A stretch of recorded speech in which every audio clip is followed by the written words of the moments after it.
I want you to know one thing. You know how this is. If I look at the crystal moon, at the red branch of the slow autumn at my window, if I touch near the fire the impalpable ash or the wrinkled body of the log, everything carries me to you as if everything that exists, aromas, light, metals, were little boats that sail toward those isles of yours that wait for me.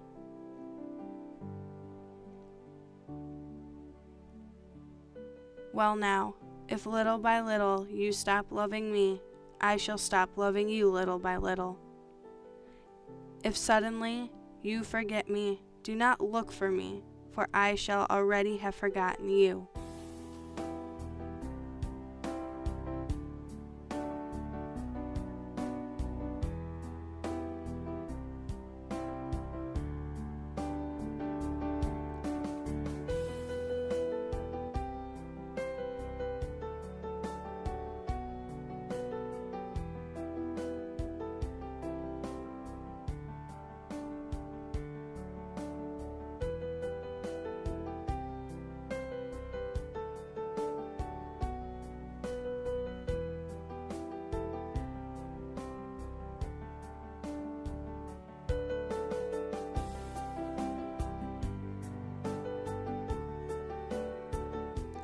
If you think it long and mad, the wind of banners that passes through my life, and you decide to leave me at the shore of the heart where I have roots, remember that on that day, at that hour, I shall lift my arms, and my roots will set off to seek another land.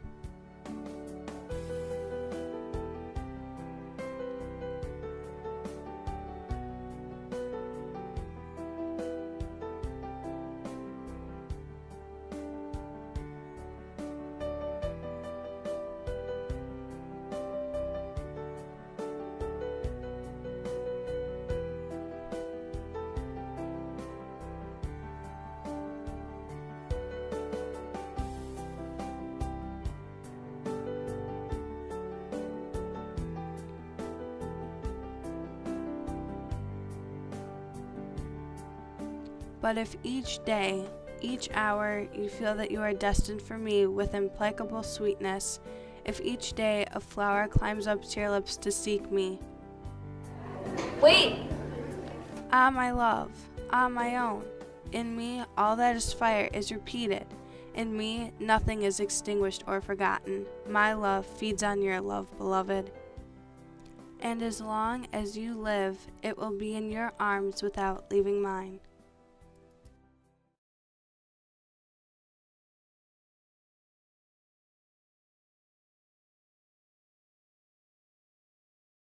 Good morning, Beaumont. It's Francesca here at the special presentation on Pablo Neruda's If You Forget Me.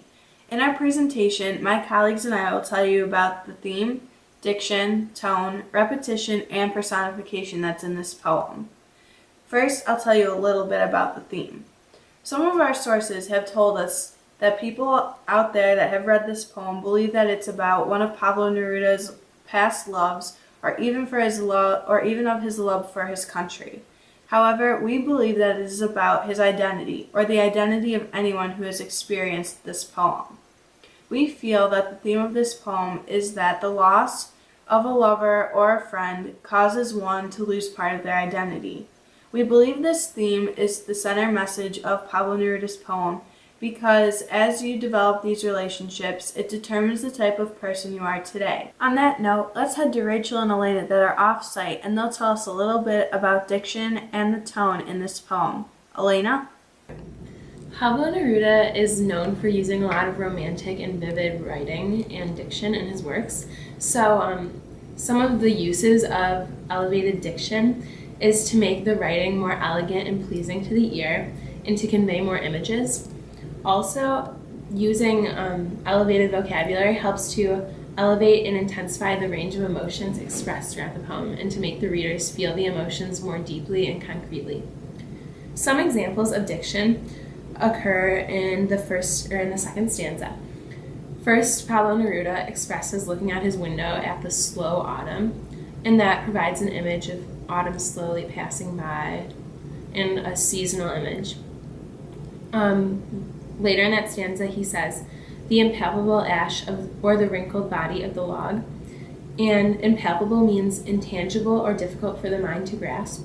So even though he's using a word that means intangible, by using this word, he is making a more concrete image of the ash. And by expressing the wrinkled body of the log, he's also creating a picture in the reader's mind of the log. And later in that stanza, Pablo Neruda says, everything carries me to you, as if everything that exists, aromas, light, metals, were little boats that sail toward those isles of yours that wait for me. And one important example of diction in this sentence is aromas, light, and metals, because these are three seemingly different things, but they all appeal to different senses. Aroma makes your nose perk up, and then when you think of light and metal, your eyes have this vision, and he's transforming those three things into little boats. And in another stanza, Pablo Neruda uses diction when he describes the wind of banners that passes through his life. And this creates an image of just the passing of time and the wind passing in front of his life, but his love remains constant. And later in that stanza, Pablo Neruda mentions a shore. And this shore is seen as a conclusive destination where Pablo Neruda is ending up in his love journey. And also it gives an image of him being abandoned by his lover, standing lonely on the shore.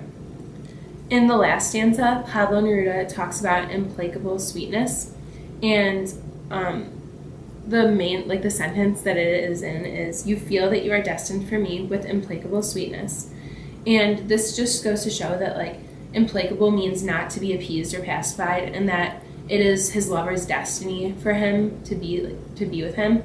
So using implacable in this sense makes it a more concrete image, and the word sweetness just adds to the destiny. And one last example of diction is that Pablo Neruda says, in me all that fire is repeated, in me nothing is extinguished.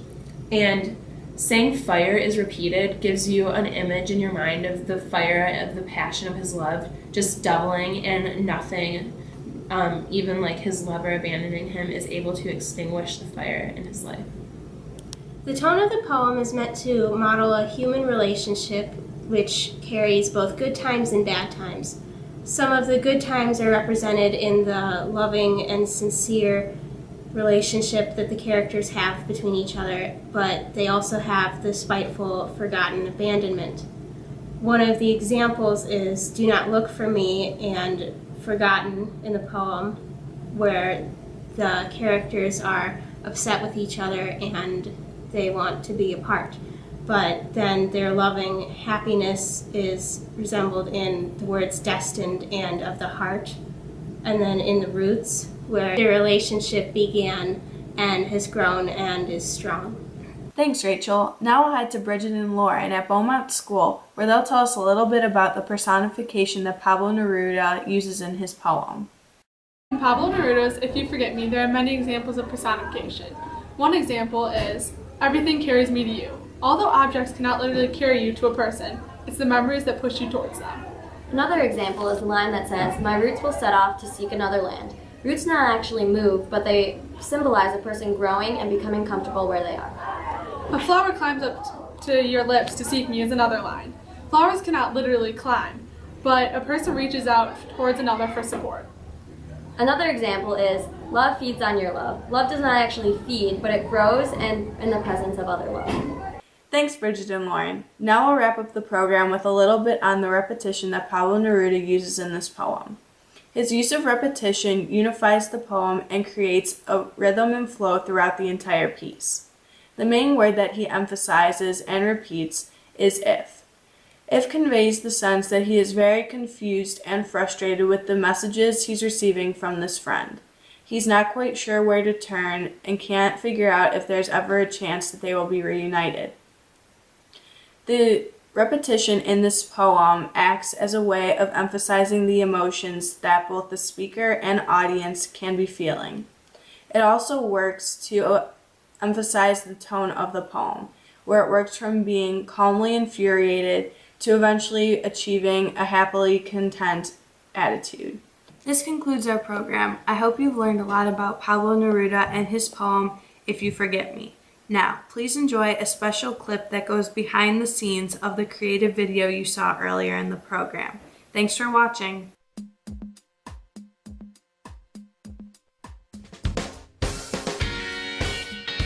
Our actions and props we use in the video symbolize many things from the poem, such as Bridget speaking the first line of the poem, "I want you to know one thing," directly into the camera.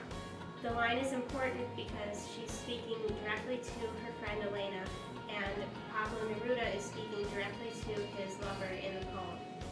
Another important thing is the black and white effect on the camera, symbolizing the solemnity of the mood in the poem when Bridget is sad about losing her friendship with Elena. Also, the black and white symbolizes like Bridget reflecting on the event. And also, another important aspect of our video is that the skipping between myself and Bridget occurs twice in the video, and this emphasizes the repetition that Bridget previously discussed and that Pablo Neruda emphasizes in his poem. And it kind of makes the video and the poem come full circle and shows that when their relationship comes back together, nothing has changed, and as Pablo Neruda says, nothing is extinguished.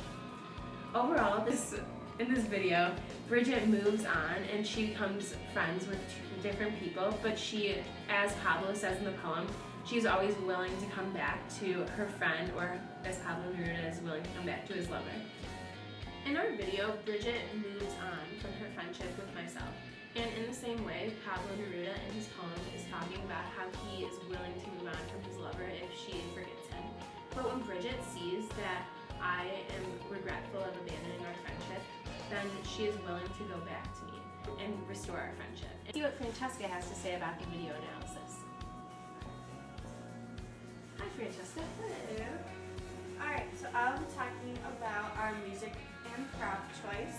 So we chose the instrumental for Let Her Go because we felt that the tone of the music and its melody complemented how the story evolved, and it's very excited and emotional, and then it kind of dips into sorrowful and abandoned, and then again picks back up into where the two friends come back together and reunite. The song's happy and joyful, exuberating the mood that the friends feel at that time. So we also then picked the props of the CD and the necklace because the CD symbolized the crystal moon of Pablo Neruda's poem, and then the necklace also symbolized the red branch. So in using that, the red branch and the crystal moon reminded Pablo Neruda of his lover, just as the CD and necklace reminded Bridget of her friend Elena.